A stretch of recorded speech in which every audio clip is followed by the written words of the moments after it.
Bismillahirrahmanirrahim. Assalamualaikum warahmatullahi wabarakatuh. Perkenalkan, nama saya Nur Afni. Saya dari kelas FM 18C dengan NIM 1057211122718. Nah, jadi di sini saya akan menjelaskan tentang laporan keuangan rasio aktivitas.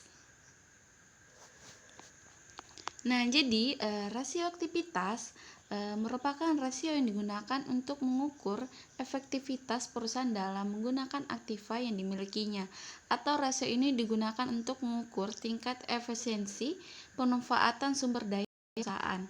Nah, jadi manfaat rasio aktivitas yaitu yang pertama, perusahaan dapat mengetahui berapa lama piutang mampu ditagih selama satu periode.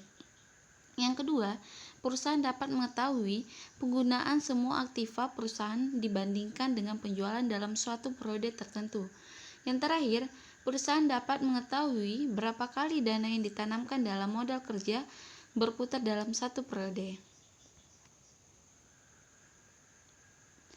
Nah, jadi rasio aktivitas memiliki beberapa jenis rasio. Salah satunya yaitu receivable turnover. Nah, di sini saya akan menjelaskan dua rasio, yaitu yang pertama receivable turnover.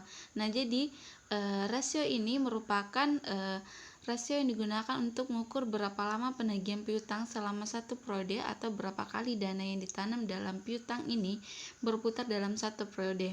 Nah, jadi rumusnya itu penjualan kredit dibagi rata-rata piutang atau penjualan kredit dibagi piutang. Nah, jadi di sini saya menggunakan data dari PT Mahari Viral. Nah, ini dalam bentuk neraca dan dalam bentuk laba rugi.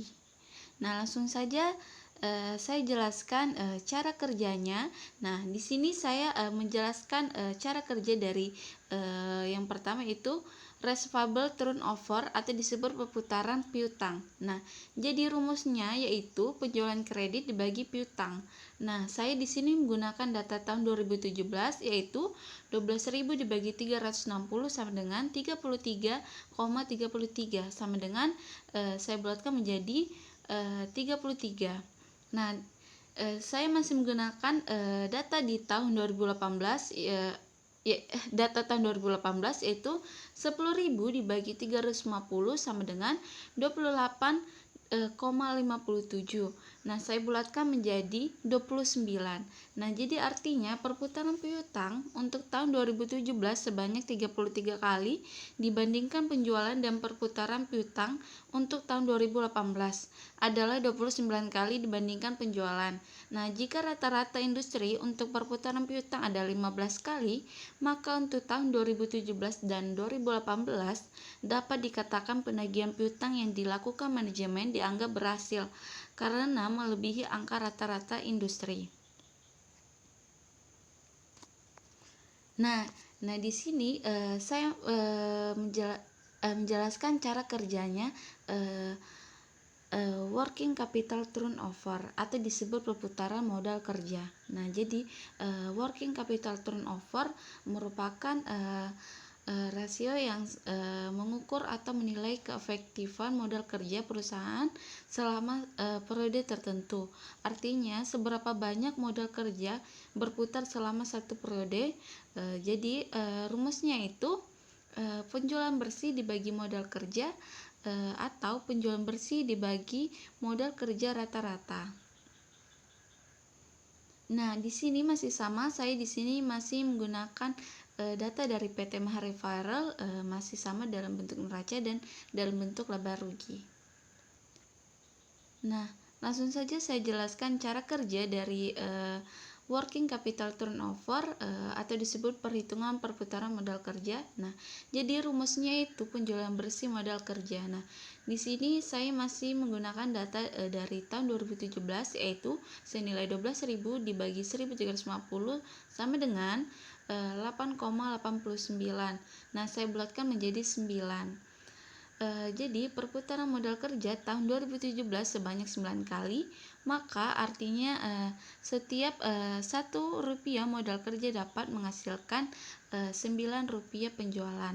Nah, di tahun 2012 saya masih menggunakan data tahun 2018, yaitu senilai 10.000 dan 1.100. Nah, jadi 10.000 dibagi 1.100 sama dengan 9,9. Nah, atau saya bulatkan menjadi 9. Jadi perputaran modal kerja tahun 2018 sebanyak 9 kali, artinya setiap Rp1 modal kerja dapat menghasilkan Rp9 penjualan. Nah, perputaran modal kerja tahun 2017 sebanyak 9 kali. Artinya, setiap Rp1 modal kerja dapat menghasilkan Rp9 penjualan. Dan perputaran modal kerja tahun 2018 sebanyak 9 kali. Artinya, setiap Rp1 modal kerja dapat menghasilkan Rp9 penjualan. Nah, terlihat tidak ada kenaikan rasio perputaran modal kerja dari tahun 2017 ke 2018. Nah, hal ini menunjukkan bahwa perputaran modal memiliki nilai yang tetap yang diperoleh manajemen. Namun, jika rata-rata industri untuk perputaran modal kerja adalah 6 kali, keadaan perusahaan untuk tahun 2017 dan 2018 dinilai baik karena masih di atas rata-rata industri.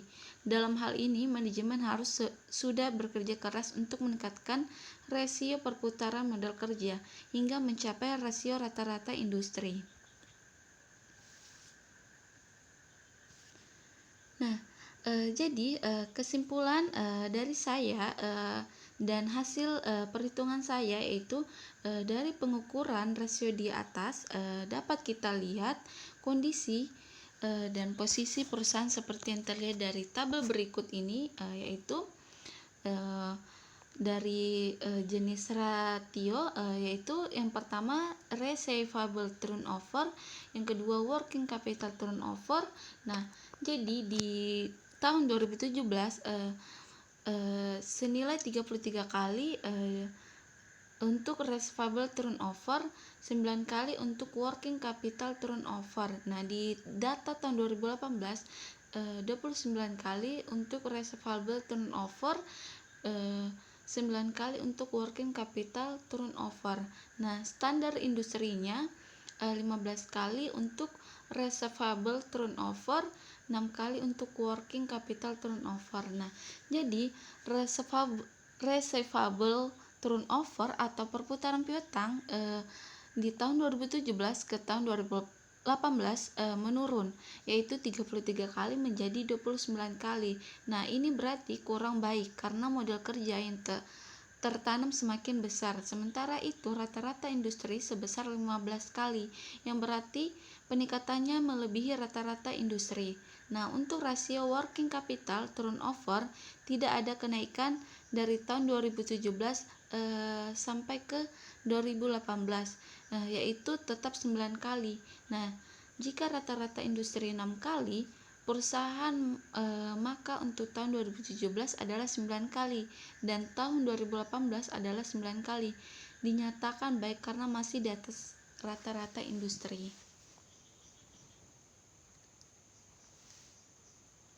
Nah, jadi itulah penjelasan saya tentang rasio aktivitas. Mohon maaf apabila ada salah dalam menjelaskan atau salah kata dalam menjelaskan. Sekian dari saya. Terima kasih.